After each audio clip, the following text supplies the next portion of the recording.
Mikhail Tal terkenal karena seringnya mengorbankan menteri selama karir caturnya, dan dari situlah asal kata berbakat dan abadi.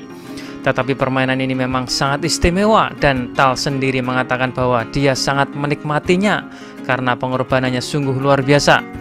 Baiklah, kita lihat permainannya yang sangat luar biasa ini. Lawannya adalah Vasily Smyslov yang dimainkan di Moskow pada tahun 1964. Mari kita lihat. Kali ini Vasily Smyslov yang memegang putih memulai permainan dengan pion C4 English opening.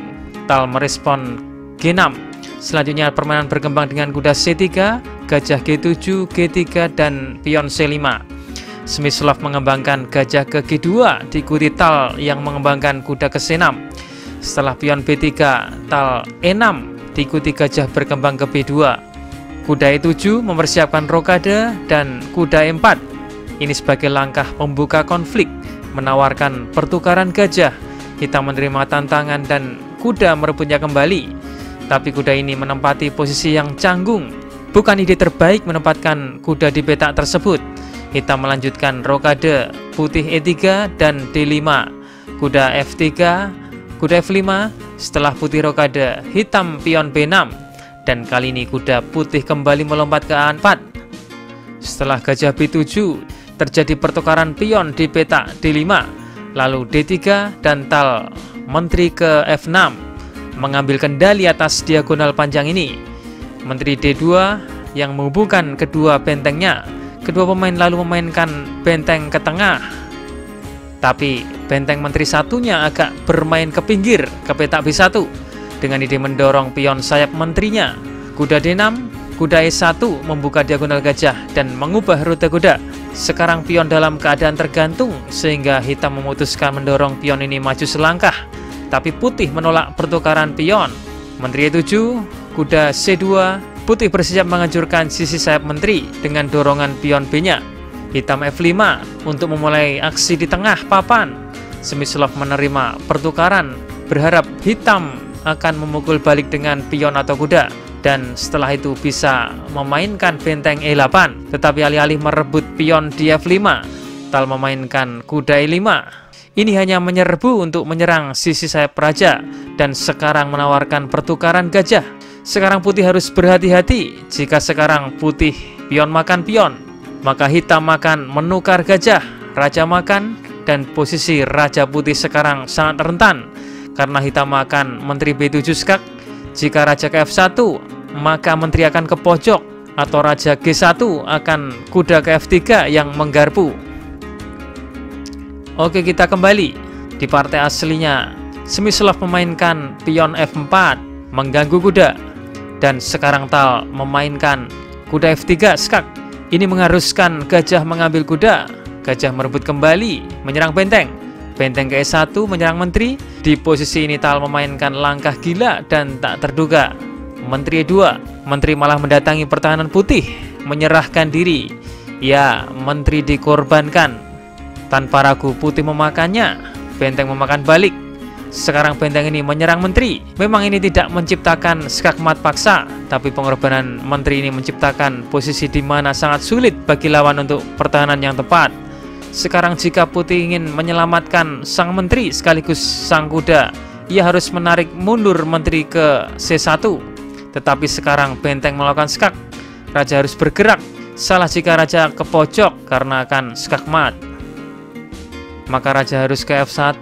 Tetapi setelah benteng makan pion, maka situasi akan menarik di mana putih unggul di atas menteri untuk benteng. Dan secara teoritis putih unggul material. Namun secara realistis kita dapat melihat bahwa raja putih sangat lemah.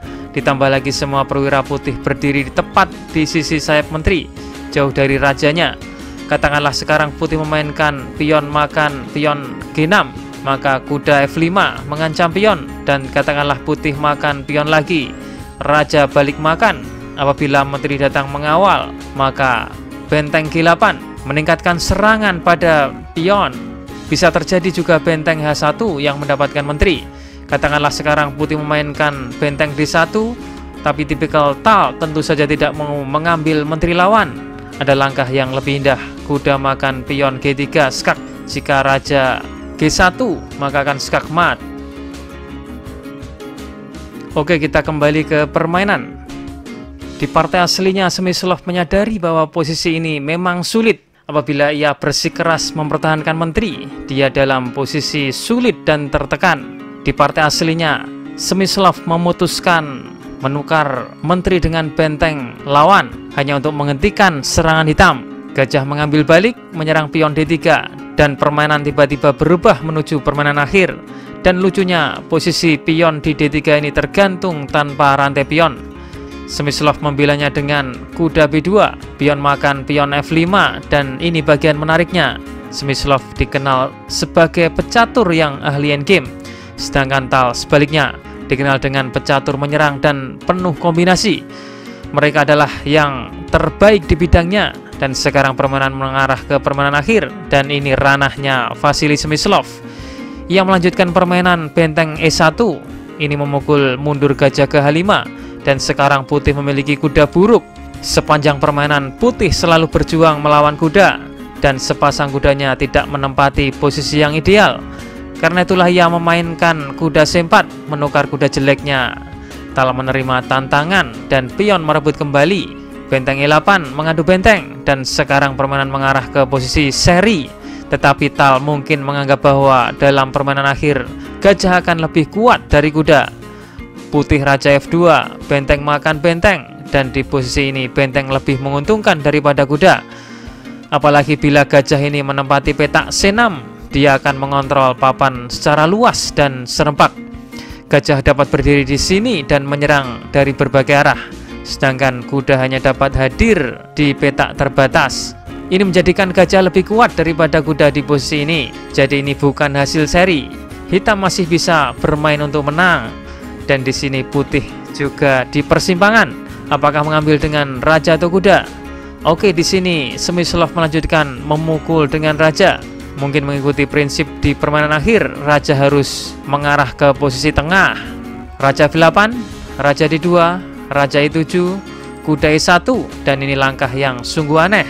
Mengapa kudanya tidak ke peta ini tadi saat sambil memukul benteng? A6 memainkan langkah yang cukup rumit, sedang mempersiapkan langkah pion B5, mencoba untuk memperluas sisi sayap menteri. Tentu saja jika hitam dapat menerobos ke sana, maka akan sulit bagi putih. Pion A4, ini langkah bagus dari putih, yang sebenarnya ini merupakan jebakan dari putih. Jika sekarang hitam memainkan gajah E8, putih akan memainkan langkah brilian pion A5, mengorbankan sementara pion karena setelah pion makan pion, maka kuda F3, kuda bersiap ke E5, sedangkan raja putih bersiap ke sisi sayap menteri. Ini hal yang sungguh-sungguh tidak biasa. Sekarang apabila A4, maka raja C2, raja D6, kuda E5, kuda ini akan sangat kuat dan seakan menjadi benteng. Hitam tidak akan bisa menembus pertahanan putih. Kuda putih berada di petak gelap sehingga tidak bisa diganggu gajah hitam yang menempati petak terang. Ditambah lagi kuda ini secara penting melindungi pion D3. Oleh karena itu hitam tidak akan pernah bisa membawa gajahnya masuk ke wilayah putih. Mikhail Tal mengetahui jebakan itu dan ia memainkan pion A5, dan sekarang putih tidak dengan mudah mengorbankannya. Jadi sekarang putih raja C2. Setelah gajah E7 yang menyerang pion, raja datang mengawal. Sekarang putih hanya perlu menempatkan kudanya ke F3, lalu E5 yang sepertinya partai akan berakhir seri. Tapi dengan cerdik Tal memainkan gajah C6 yang mencegah manuver kuda. Dan setelah ini putih seakan kehabisan langkah. Biasanya Tal hanya mahir di permainan tengah yang penuh komplikasi. Tapi kali ini Tal menunjukkan kemahirannya di endgame di hadapan sang master endgame, Vasily Smyslov. Sekarang gajah ini menempati petak yang strategis dan ideal, memaku raja putih untuk tetap mengawal pion A4. Juga gajah ini menguasai diagonal panjang yang penting.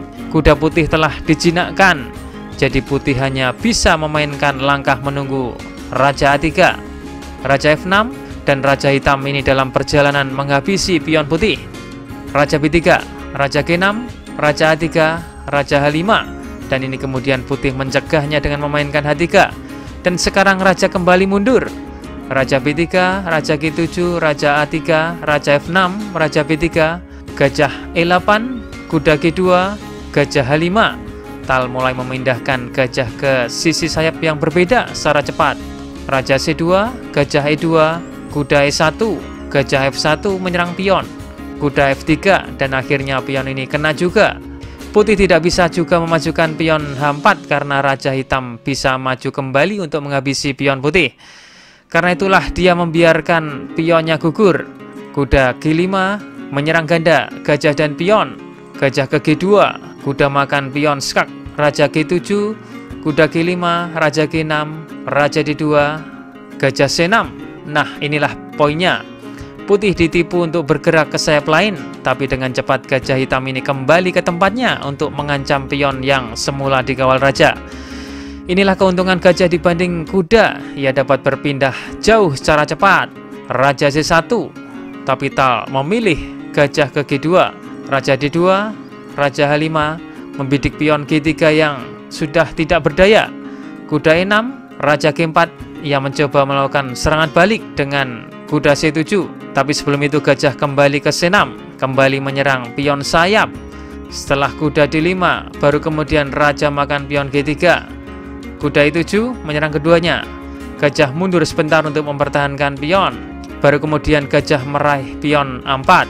Sekarang giliran kuda makan pion B6, kali ini sambil menyerang gajah. Gajah ke E8, hitam lebih banyak memperoleh pion, hitam unggul 1 pion. Kuda D5, Raja F3, kuda C7, gajah C6, kuda E6. Putih berusaha mati-matian mencari serangan balik. A4, kuda makan pion, dibalas A3, kuda B3. Putih mencoba menghentikan pion dari promosi. Hitam mendorong pion, Raja C1, dan sekarang waktunya raja makan pion. Raja B2, Raja E3 dengan ancaman pion promosi. Jadi kita benar-benar tengah melihat pertarungan yang sangat sengit. Putih mati-matian untuk bertahan dengan kuda A5 yang menyerang gajah. Gajah E8, kemudian C5 dengan tujuan promosi. Dibalas F4, C6. Karena itulah di sini Tal menghentikan pion ini dengan mengorbankan gajahnya. Kuda merebut kembali dan F3. Pion hitam promosi tak terbendung. Putih berusaha meraih keberuntungan dengan kuda E5, tapi putih tetap mendorong pion ke F2. Di sini putih menyerah karena jika partai dilanjutkan, misalnya kuda G4 skak, Raja E2, kuda makan pion, raja merebut kembali, dan ironi di situasi ini bahwa pada akhir permainan putih kalah tempo.